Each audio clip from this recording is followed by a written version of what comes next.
উম্মতেরা যেন জাহান্নামে না যায়, আমার উম্মতগুলো বাঁচাও, আমার উম্মতেরে বাঁচাও।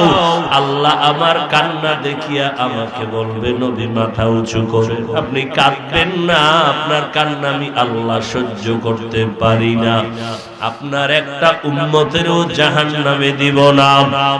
আপনি উম্মতগুলো বাছাই করে করে করে করে জান্নাতের দিকে নিয়ে যান। আম্মা জানকে নবী বলেন, আমি আমার উম্মতগুলো বাছাই করে করে লাইনে দাঁড় করাইয়া প্রথমে আমি হাউজে কাউসারের পানি পান করাবো।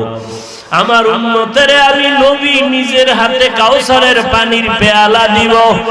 এক পর্যায়ে একটা পর্দা এসে আমার উম্মতের মাঝে বেড়া পর্দা লাগায় দিবে। ও ফেরেশতারা, পর্দা দিলা কেন? এখনো তো উম্মত বাকি।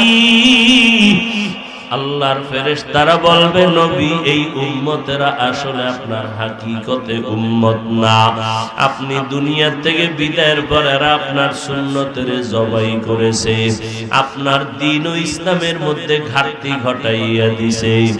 ওই সময় নবী বলবেন, সোহকান সোহকান, দূর হয়ে যারি উম্মত, তোমরা যারা আমার সুন্নতের জবাই করেছো তোমরা আমার একজন উম্মত না। ও চান্দিনার মুসলমান, ওই সময় যদি আল্লাহ পাক না জানি নবীর উম্মতের কাতার থেকে যদি তোমাকে ছিটকে ফালাইয়া দেয়, নবী যদি তোমার বেলায় বলে তুমি ভেগে যাও, তুমি আমার উম্মত না, আমার বেলায় এমন অবস্থা হয়েই যায়, জান্নাত পাওয়া আর কোনো আশা থাকবে না। বরং আল্লাহর অর্ডার হবে, এই নাফরমানদের হাতে জাহান্নামের শিকল লাগায়া ধর, জাহান্নামের দিকে নিয়ে যাও। ওই জাহান্নামের দিকে নিবে, জাহান্নামের আগুনের গরমে শরীরের চামড়াগুলো খসে খসে পড়ে যাবে, পায়খানার রাস্তা দিয়ে পেটের নাড়িগুলো পড়তে থাকবে। ওই সময় একজন আপন বলতে কাউকে তুমি পাইবা না রে বাবা।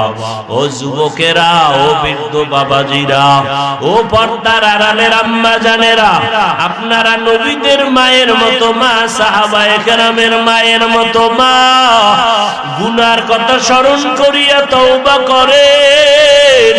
ও যুবক, জীবনে কত অন্যায় করেছো, একটু তওবা করো। গুনার খবর, অন্যায়